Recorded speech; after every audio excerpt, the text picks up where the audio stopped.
माझ्या जीवनात पण हा स्पेशल दिवस आहे. आणि राजकारणात मला याचं आश्चर्य वाटत नाही.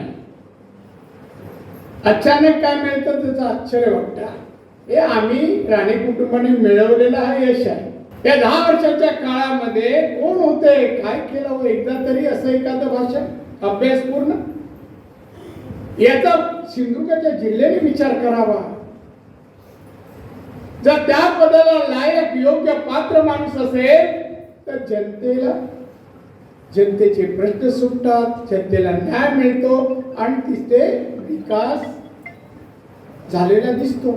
एक तुम्ही मंत्री बनवायला तुम्ही सरकारला भाग पाडणारे लोक हा जिल्ह्यातले, आणि दुसरा आमदार इथे आम्हाला असा आमदार हवा सांग, दोन्ही वेल क्वालिफाईड आहे.